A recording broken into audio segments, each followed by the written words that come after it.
Hi Shekhar గారు. Hi అండి. మొత్తానికి నిన్న కంప్లీట్ అనుకున్నట్టుగా మన నామినేషన్స్ అయితే కంప్లీట్ అయిపోయాయి. సో నామినేషన్లో మనం అనుకున్న ఆల్రెడీ పేర్లు వాళ్ళు వచ్చేసారు. సో తర్వాత డిస్కషన్స్ అయితే ఏంటి, నామినేషన్ మాట్లాడినప్పుడు తర్వాత జరిగిన వాటి గురించి కొంచెం డిస్కస్ చేసుకుందాం. ఏమంటారు, మీకేమనిపించింది?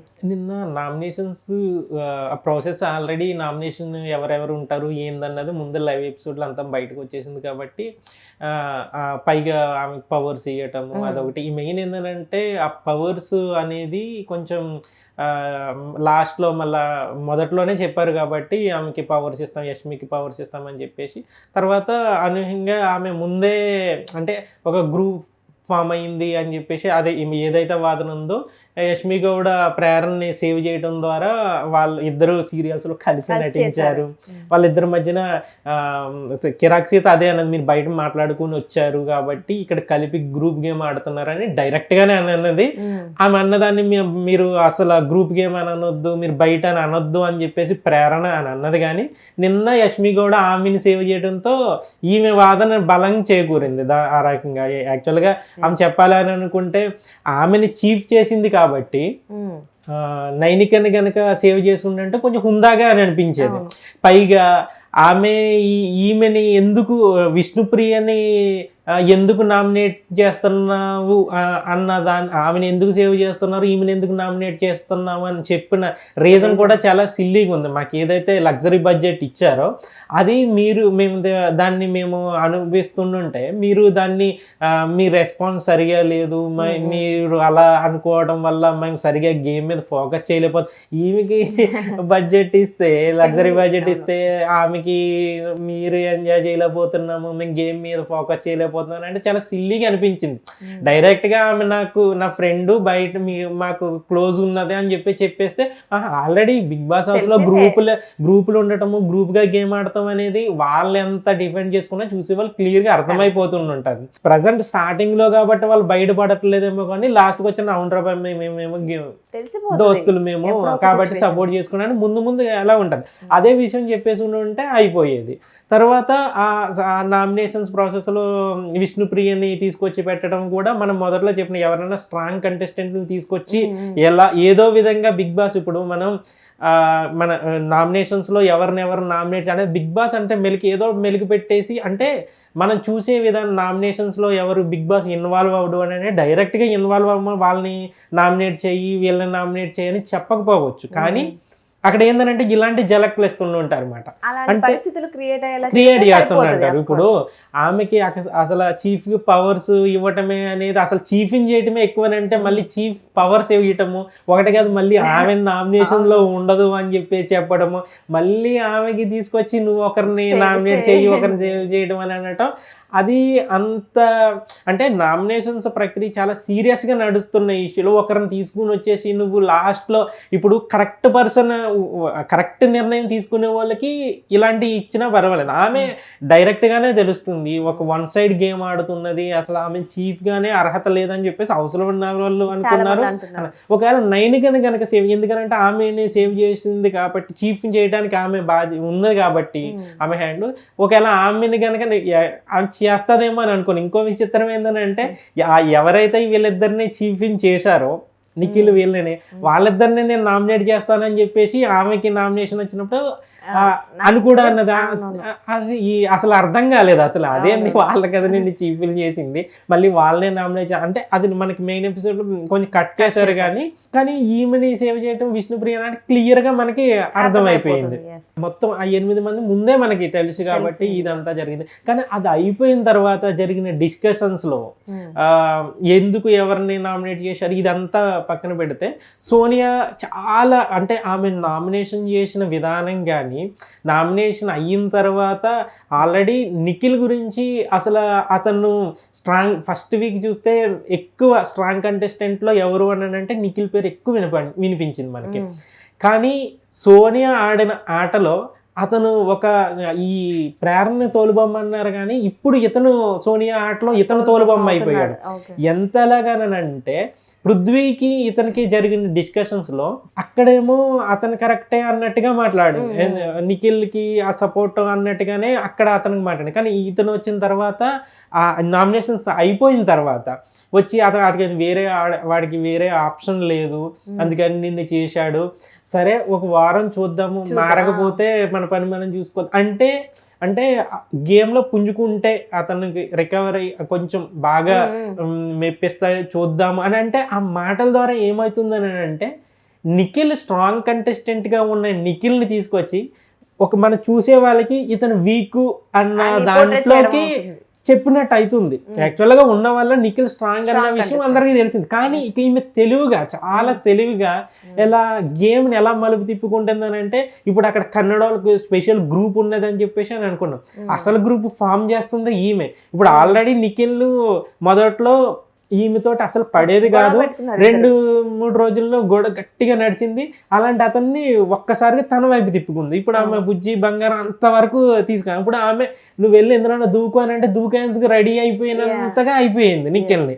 నెక్స్ట్ పృథ్వీ ఒక గ్రూపు. నిన్నైతే మణికంఠని తీసుకుని వచ్చి అక్క తమ్ముడు అని చెప్పేసి మొత్తం వాళ్ళిద్దరు, అంటే అక్కడ ఆల్రెడీ ఒక స్ట్రాంగ్ కంటెస్టెంట్ ఎవరెవరైతే స్ట్రాంగ్ అని అనుకుంటున్నారో వాళ్ళందరినీ తన కింద పెట్టుకుంటుంది. ఇప్పుడు నామినేషన్స్ నెక్స్ట్ వీక్ నామినేషన్ జరిగింది అని అనుకుందాం.